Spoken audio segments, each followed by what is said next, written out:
Telocvičňa Človek 2.0 v Bratislave končí. Toto video natáčam, aby som vysvetlil pre vás, ktorí ste sem prišli a zaujíma vás viac, čo sa stalo, ako sa stalo a prečo sa deje, pretože si myslím, že by ste to mali vedieť a máte právo dať to, aby ste vedeli viac ako len to, čo sa dostalo na Instagram. Keďže už dneska to ide von, tak mám iba teraz nejakých 5 minút, aby som to natočil, takže vám to vysvetlím. Ale na to, aby som to vysvetlil, musím ísť úplne na začiatok a teda na deň, kedy ma Andrej oslovil, aby som mu pomohol, že by chcel mať vlastné tréningové stredisko, vlastný gym a či mu pomôžem to vyriešiť, lebo už som riešil svoje, všetky tie veci okolo a teda ja som sa zamyslel, že čo by som vedel, ako by som vedel a prišiel som za ním s návrhom, že tak urobme to poznačko Človek 2.0, získaš ty, získam ja, rozšírime značku. Tá idea bola rozšíriť komunitu, značku a pomôcť ešte viacej ľuďom nabrať tú silu. No a tak sme si prebrali podmienky a pred niečo vyše 2 rokmi sme teda začali na tom pracovať. Andrej našiel priestor, ja som dodal hlavne know-how, kontakty a svoju prácu. Začali sme makať na prerábke, Andrej našiel veľmi pekný priestor, ktorý sme prispôsobili a bolo okolo nás veľa super ľudí, ktorým sme naozaj vďační za to, čo ste s nami spravili a vybudovali, že sa podarilo vytvoriť pekný priestor, kam ľudia radi chodia. No a zvyšok už je história, to sú 2 roky plus, kedy sme na tom robili, kedy sme našli trénerov, zostavili sme tím, snažili sme sa pracovať na tom, aby sme nastavili nejaké systémy, proces. Bolo to veľmi náročné, každý, kto niekedy niečo, nejaký biznis alebo nejaký projekt riešil, tak určite vie, že vždy to je inak, ako si predstavuješ na začiatku. Pardon. My sme sa nevzdávali, stále sme na tom pracovali a myslím si, že je to dobre rozbehnuté, no v priebehu času sme došli k rôznym odlišnostiam v názoroch na fungovanie možno aj gymu, komunity, nejakých aktivít a nemusíme si klamať, sú za tým aj financie.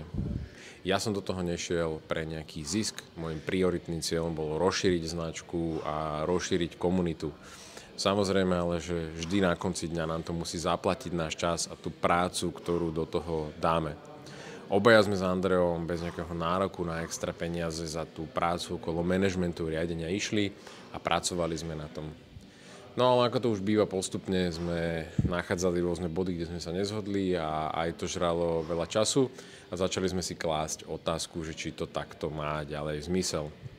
Nebudem klamať, túto tému otvoril Andrej, ja som to nejaký čas aj odmietal, ale potom toto leto som si naozaj všetko zhrnul a v kľude som si k tomu sadol a uvedomil som si, že hej, bude najlepšie, keď od toho odídem. Takže sme otvorili opäť debatu, ako by to bolo, keby to bolo a nakoniec sme našli ten konsenzus a tú dohodu v tom, že Andrej si preberie bratislavský gym a vlastne bude fungovať pod vlastnou značkou. Už dnes vieme, že to je True Strength a tento gym bude fungovať na tom mieste, kde bol, v podstate s tým istým tímom a v tej súčasnosti pracujeme na tom, teda Andrej pracuje na tom, aby mali stránku, oddelenie registračného systému a všetky tieto veci s tým spojené.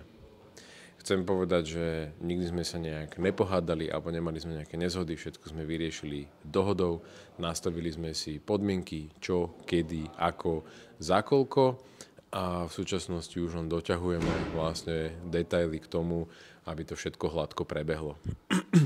Už dnes by sme to mali oznámiť a malo by to celé prebehnúť, takže registračný systém už bude na novej stránke a všetko pobeží ďalej.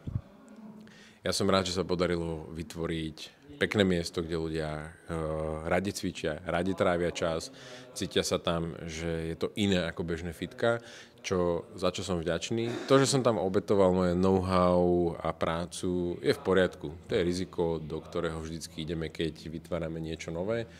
A dalo mi to veľa skúseností, spoznal som nových ľudí a za to všetko som naozaj vďačný. Andreja rešpektujem ako trénera a ako ľudia spolu v pohode vychádzame.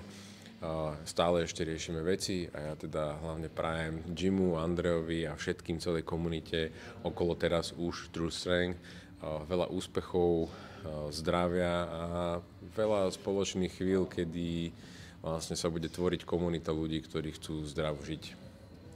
Takže toľko k tejto záležitosti. Mne sa uvoľňuje tým pádom čas na aktivity, ktoré som dlho odkladal, na niektoré projekty a záležitosti. Môžem sa viacej sústrediť na sociálne siete, na tým, na update gymu a rôzne aktivity, takže verím, že čoskoro bude vidieť veľa nových zmien. Takže toľko k tomu. Od dnešného dňa vlastne opäť iba jediný gym Človek do nula tu v Pezinku a majte sa krásne.